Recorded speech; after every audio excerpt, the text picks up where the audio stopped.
श्री हरिदास। राधे राधे दोस्तों, कैसे हैं आप सब। मैं हूं दीक्षा और मैं आप सभी का बहुत स्वागत करती हूं अपने चैनल दीक्षा विद स्टोरी में।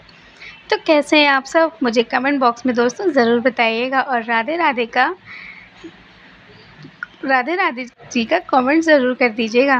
तो चलिए दोस्तों, आज की लीला कथा शुरू करते हैं। दोस्तों, आज की लीला कथा शुरू करने से पहले अगर आप लोग मेरे चैनल पर नए हैं तो सब्सक्राइब करके जाइएगा, वीडियो को लाइक कर दीजिएगा और शेयर ज़रूर कीजिएगा।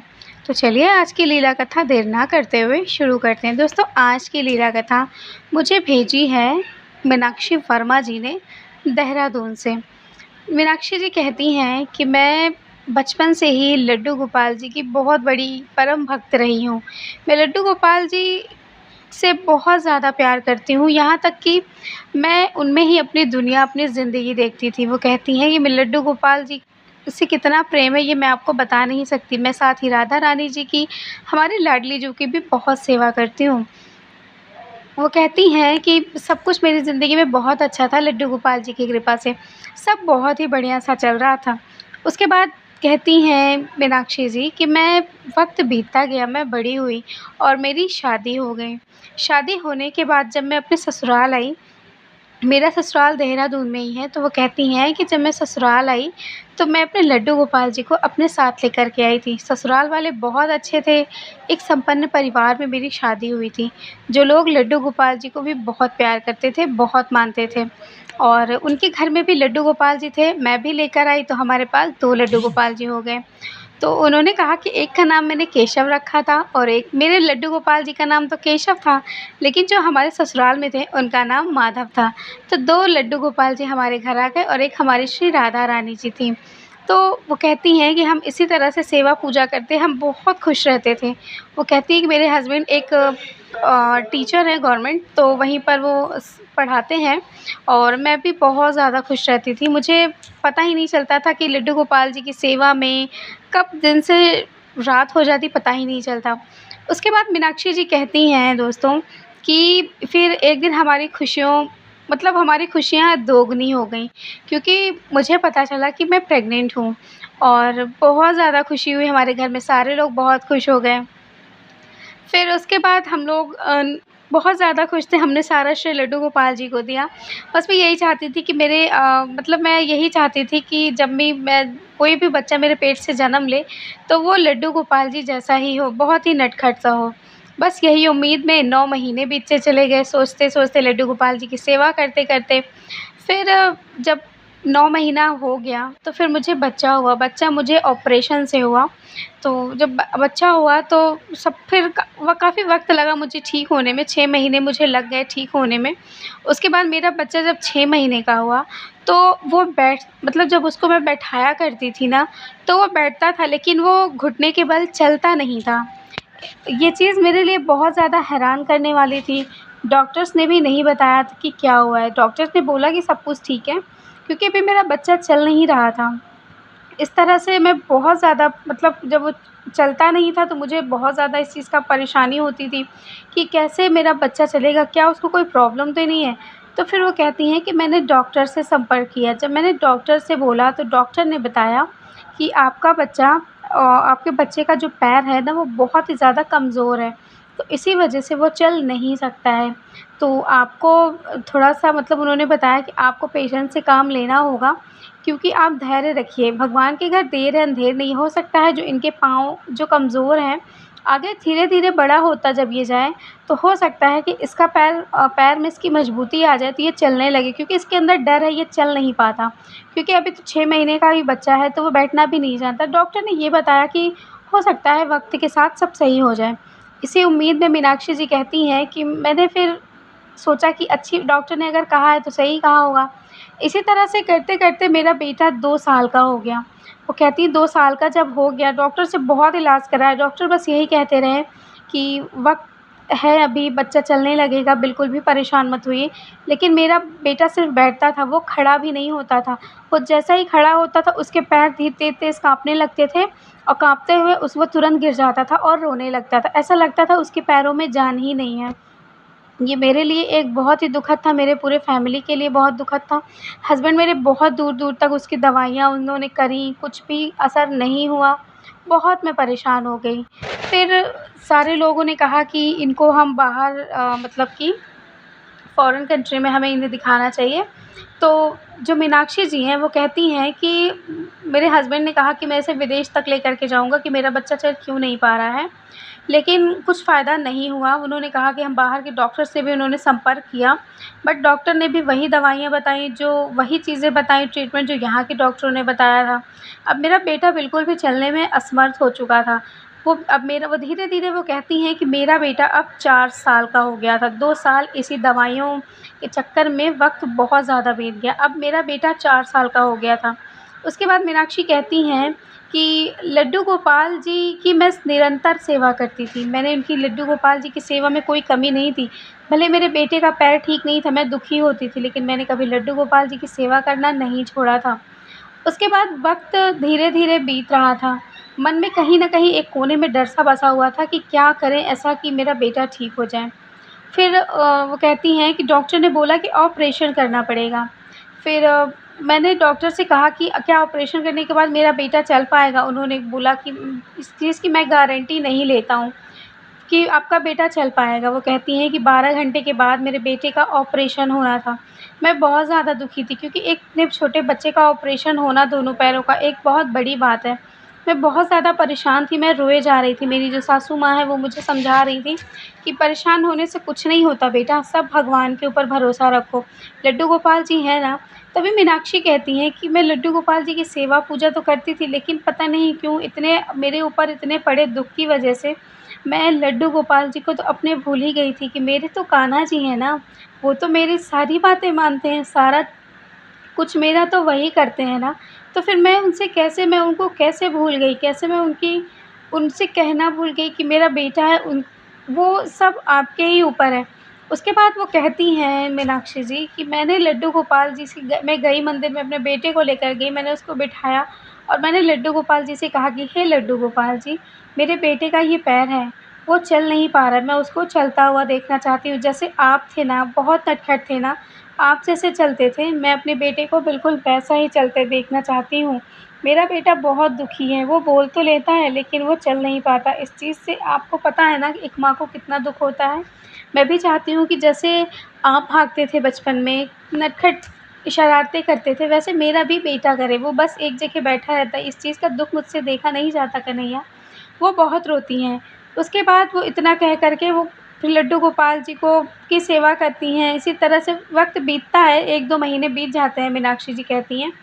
उसके बाद डॉक्टर से वो उन्होंने मतलब पैर का ऑपरेशन उन्होंने नहीं करवाया। उन्होंने बोला कि नहीं, मैं अपने बेटे का ऑपरेशन नहीं कराऊँगी।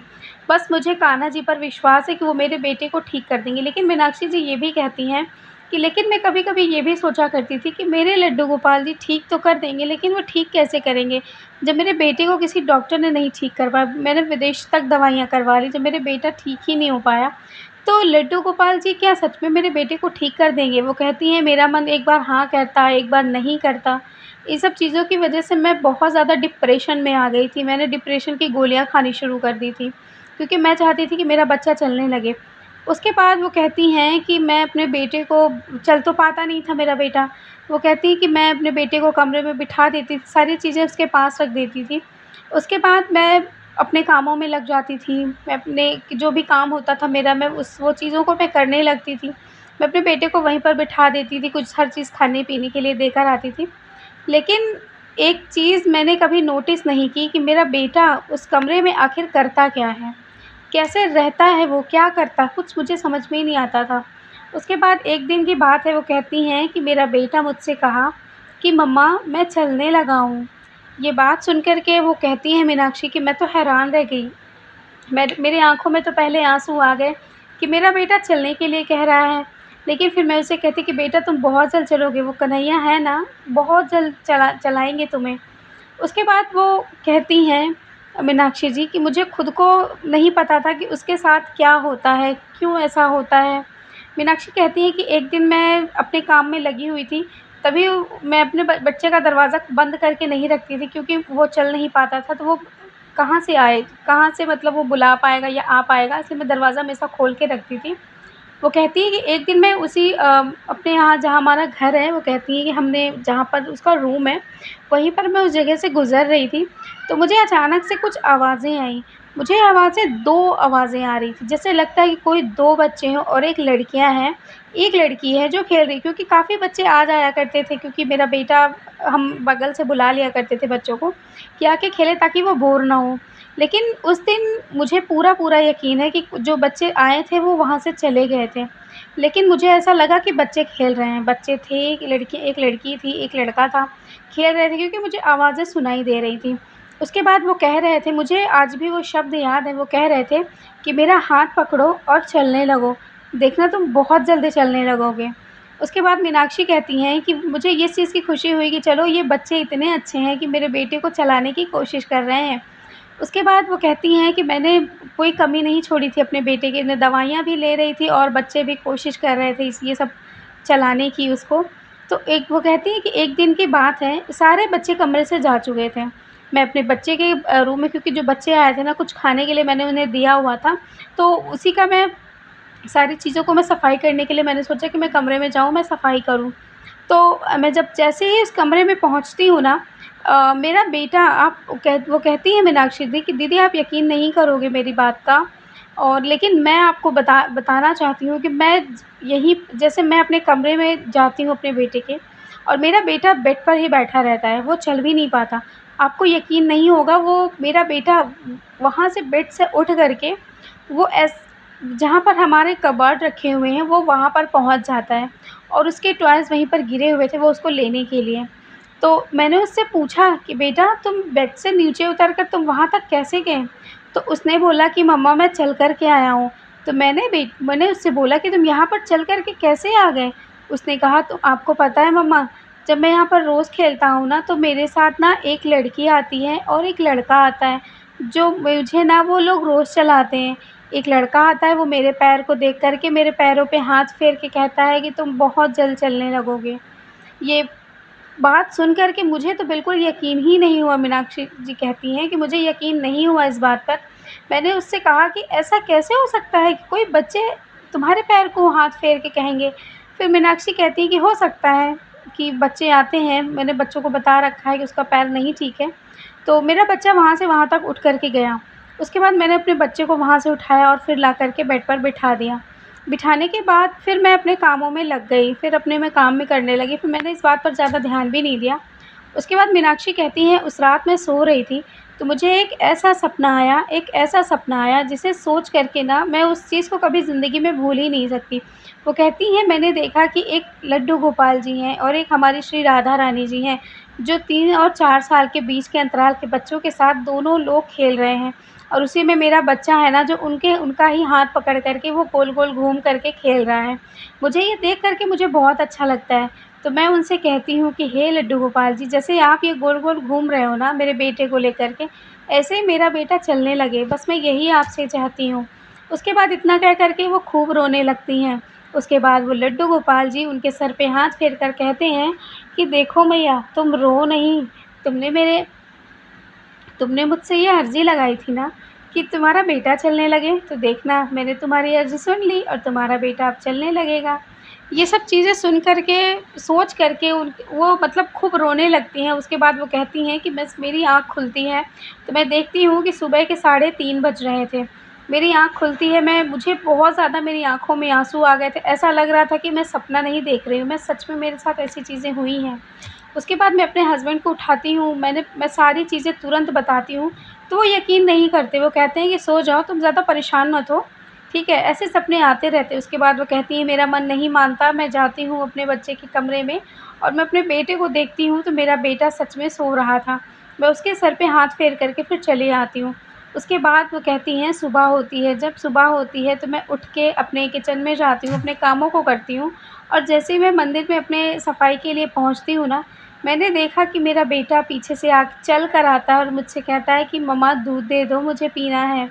मैंने जब पलट कर के देखा तो मेरी खुशी का तो कोई ठिकाना ही नहीं रहा। मैंने देखा मेरा बेटा सचमुच में चल रहा है। उसके बाद वो कहती हैं कि मैं तो बिल्कुल रोने लगी, वहीं पर अपने कान्हा जी को के सामने माथे को पटक कर के मैं रोने लगी। मैंने कहा हे कन्हैया, तूने मेरी सुन ली। तूने मेरा सुन लिया, मेरा बेटा चलने लगा। ये कितना बड़ा चमत्कार तुमने मेरी ज़िंदगी में किया। इतनी मैं आपको बता नहीं सकती। वो कहती हैं मीनाक्षी जी कि मुझे ये साक्षात ये सपना आया था कि जो बच्चे हमारे घर खेलने आते थे, उसी बच्चों ने मेरे बेटे को चलाना सिखाया और वो उनमें से कोई और नहीं, हमारी श्री राधा रानी और हमारे लड्डू गोपाल जी आए थे मेरे बेटे को साक्षात चलाने के लिए। उसके बाद वो कहती हैं कि उस दिन से मेरा विश्वास लड्डू गोपाल पर अटूट हो गया कि उन्होंने मेरे बेटे को चलना सिखाया और सच में मेरा बेटा अब चलने लगा है। वो बहुत ज़ोर से तो नहीं दौड़ता अभी, क्योंकि लेकिन जितना मैं चाहती थी ना, मेरा बेटा उठ कर के भी नहीं चल पाता था, बिल्कुल भी नहीं चल पाता था, उतना वो चलने लगा है। और डॉक्टर ने बताया कि जब मैंने बात करी तो डॉक्टर ने कहा कि ये दवाइयों की वजह से हुआ, क्योंकि उन्होंने, आपको तो पता ही है कि डॉक्टर नहीं मानते इन सब चीज़ों को, ऐसे चमत्कारों को वो बिल्कुल भी नहीं मानते। इसीलिए डॉक्टर ने मुझे ये बात कही कि दवाइयों का असर है और आप दवाइयाँ हमेशा खिलाते रहिए। उसके बाद वो कहती हैं कि मैं दवाइयाँ भी खिलाती हूँ और मुझे पूर्ण विश्वास है कि मेरे बेटे को चलाने में सिर्फ़ लड्डू गोपाल जी का ही हाथ है, क्योंकि सारे डॉक्टर्स ने हाथ खड़े कर दिए थे अपने, लेकिन एक लड्डू गोपाल जी के सहारे ही मैंने अपने बेटे का ऑपरेशन नहीं कराया और आज देखो मेरा बेटा चलने लगा। वो कहती हैं कि आज मेरा बेटा 7 साल का हो गया और वो अपने पैरों से चल कर के स्कूल जाता है और मैं बहुत ज़्यादा खुश हूँ और इसका सारा श्रेय लड्डू गोपाल जी को जाता है। तो ये भी कहती हैं मीनाक्षी जी कि मैं कभी हार नहीं मानती थी ज़िंदगी में, लेकिन कुछ ऐसा समय आ गया कि मैंने अपने लड्डू गोपाल जी पर थोड़ा-सा विश्वास कम कर दिया। ये मेरी सबसे बड़ी भूल थी, लेकिन आज मैं पूर्ण विश्वास करती हूँ और अटूट श्रद्धा है मुझे लड्डू गोपाल जी पर। इसीलिए आज मेरा बेटा चल रहा है और मैं बहुत खुश हूँ, दवाइयाँ भी उसकी बंद हो चुकी हैं। घर वाले, मेरे हस्बैंड यकीन करते हैं, मेरी सासू माँ इस बात पे यकीन नहीं करती। वो कहती हैं दवाइयों के द्वारा आपका मतलब मेरा पोता ठीक हुआ है। किसी भी तरह से ठीक हुआ हो, लेकिन उनको जो भी लगे, लेकिन मुझे तो पता है ना कि मेरे कन्हैया ने किया है। मुझे पूर्ण विश्वास है कि उन्होंने ही किया है। तो उन्होंने बताया कि दीदी ये थी मेरी कहानी। तो दोस्तों आज की ये कहानी थी। आपको क्या लगता है कि क्या सच में लड्डू गोपाल जी ही आए थे उनको, उनके बेटे को चला कर के ठीक करने के लिए? अगर आपको जो भी लगता हो दोस्तों मुझे ज़रूर बताइएगा और कमेंट में ज़रूर बताइएगा आप सब। और लाइक कर दीजिएगा इस कहानी को, अगर अच्छी लग रही है तो शेयर कर दीजिएगा, चैनल को सब्सक्राइब ज़रूर कीजिएगा। चलिए दोस्तों, मिलूँगी लड्डू गोपाल जी की नई लीला कथा के साथ, तब तक के लिए राधे राधे, जय श्री कृष्णा।